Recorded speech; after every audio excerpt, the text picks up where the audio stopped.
wabarakatuh. Halo teman-teman semua, kembali lagi dengan saya Siva Nurmaldina. Di sini saya akan membuat learning journal yang kedua, yang mana pada minggu lalu sudah membuat learning journal 1, yaitu tentang membahas RPS. Nah, teman-teman tahu nggak sih biasanya kalau udah ke pertemuan 2 kita membahas tentang apa aja? Pasti bingung ya. Baik, biasanya kalau kita sudah memasuki pertemuan kedua itu sudah membahas materi, yang mana Pak Adi sendiri sudah memberikan kita materi tentang sejarah dan perkembangan film dokumenter itu sendiri.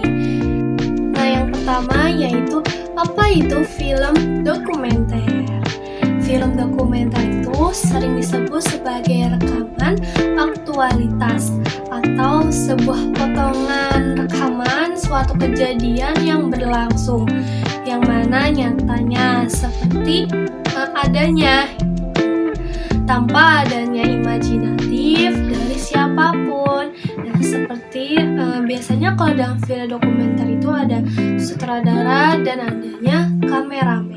Teman-teman tahu nggak sih sejarah film dokumenter itu ternyata sudah pada zaman terdahulu, yaitu pada tahun 1872, yang mana Leland Stanford yang awalnya berniat hanya meneliti dari sebuah gerakan kaki kuda. Stanford yang mempunyai peternakan kuda itu mensponsori Edward Murray untuk merekam gerakan kaki kuda lewat tataan kamera fotografi. Nah, untuk mendapatkan gambar yang berkesinambungan, Murray menggunakan 12 kamera foto yang ditempatkan sejajar dengan lintasan kuda, tetapi dia tidak bisa atau gagal untuk mendapatkan foto yang hasil yang bagus dengan 12 kamera tersebut. Yaitu pada tahun 1877, Murray bekerja sama dengan Johann de Isaac yang seorang insinyur. Mereka berdua itu kembali mencoba dengan menggunakan 24 kamera foto yang disejajarkan. Kemudian kamera-kamera tersebut dihubungkan dengan alat elektronik baterai yang akhirnya dari situ foto-fotonya itu berhasil mereka abadikan. Dan ini adalah foto dari Edward Murray dan beberapa urutan foto dari beliau tersebut.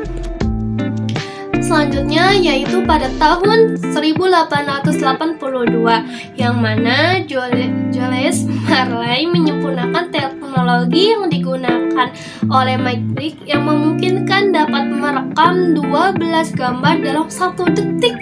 Wah, bener-bener hebat banget gitu, 12 gambar dalam 1 detik. Kita aja kadang 1 gambar aja butuh menit gitu kan, tidak langsung 1 detik.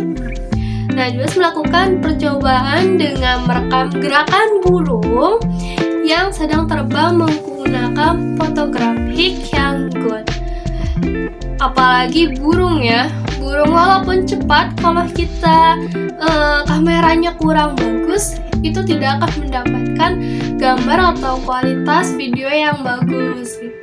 Jadi ini benar-benar memakai kamera yang lumayan mahal seperti pada zaman dahulu. Pada tahun 1888, Louis Ayman Augustin Lesprange atau Louis Lesprange mendokumentasikan atau merekam suatu adegan dengan pertama kalinya, yaitu menggunakan kamera film. Film yang dibuat adalah Hot High Garden Scan yang menggambarkan sekumpulan orang berjoget di sebuah taman yang bernama Taman Roundhay yang berada di Inggris. Jadi dia mencoba pertama kalinya membuat video itu orang-orang yang sedang berdansa atau sedang berkumpul di sekitar taman tersebut. Itu teman-teman. Pada tahun 1895, ada seorang dua bersaudara, yaitu yang biasa disebut Lumiere Brothers.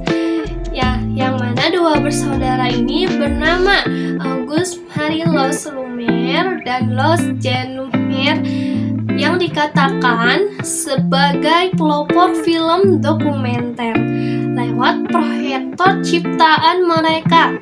Lumiere bersaudara memutar film dokumenter buatan mereka di berbagai tempat. Nah, teman-teman pasti bingung, kenapa sih sekarang ada proyektor ataupun infocus dalam pembelajaran seorang mahasiswa maupun siswa SMA. Dulu pada zaman kita tuh kayak awam banget, terus kayak proyektor itu kayak hal yang baru dilihat gitu kan, kayak apakah barusan pada zaman modern ini gitu. Ternyata untuk proyektor tersendiri sudah ada di zaman dahulu, yaitu yang menciptakan adalah Lumiere Brothers atau yang dua bersaudara ini. Wah, hebat banget, pada zaman dahulu aja dia sudah memikirkan bagaimana nih penayangan film yang bagus agar semua orang bisa melihat dengan jelas. Akhirnya mereka menciptakan proyektor tersebut. Jadi sinematografik itu merupakan alat yang diciptakan oleh Lumiere tadi itu. Mereka itu bersaudara yang menjadi cikal bakal kamera dari proyektor modern. Alat yang digunakan ini bisa memutarkan film-film pendek. Kalau di zaman sekarang itu biasanya disebut dengan proyektor gitu kan, yang digantung. Terus namanya infocus, yang disebut biasa infocus untuk yang kayak di perkuliahan. Dan juga yang di SMA juga udah biasa bikin infocus karena biar terlihat jelas deh. Pada tahun 1897, usaha mereka telah menembus dan menyebar ke seluruh dunia, termasuk Asia dan Afrika, sebagai negara penjajah pada masa itu. Nah, kemudian tuh Haris Handra adalah seorang yang pertama yang membeli sinematograf di India pada tahun 1897. Asal muasal pertumbuhan dunia perfilman ini yaitu dari India. Dalam film dokumenter juga ada genrenya, dimana dalam film non-fiksi atau dokumenter tersendiri. Yang pertama ada dokudrama, yang kedua adanya semi dokumenter, yang ketiga adanya film etnografik, yang keempat adanya film propaganda, yang kelima adanya film faktual, dan yang keenam ada sinema film. Dan ada langkah-langkah pembuatan dalam film dokumenter. Apa aja sih itu langkah-langkahnya?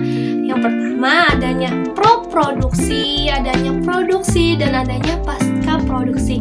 Nah, sebelum kita membuat film dokumenter, maka ada beberapa hal nih untuk sebelum memulai produksi. Yang pertama, apakah syuting di dalam ruangan atau di luar ruangan agar kru-kru lain mengetahui tempat-tempat perfilman. Yang kedua, apakah terdapat cahaya yang cukup? Yang ketiga, apakah ada sumber listrik? Perlu banget nih sumber listrik dimanapun kita pembuatan film. Yang keempat, apakah memerlukan peralatan khusus seperti kamera maupun yang lainnya? Apakah juga memerlukan surat izin khusus untuk izin tempat lah istilahnya. Terus juga pastikan membawa uang secukupnya, karena dalam pembuatan video kita juga perlu membawa uang pegangan untuk kita dapat menghasilkan film yang bagus. Baik, sekian dari saya untuk learning journal yang kedua. Mudah-mudahan bermanfaat bagi teman-teman yang sebelumnya tidak mengetahui tentang sejarah dan perkembangan film dokumenter. Dari video ini kalian dapat memahaminya. Terima kasih. Wassalamualaikum warahmatullahi wabarakatuh.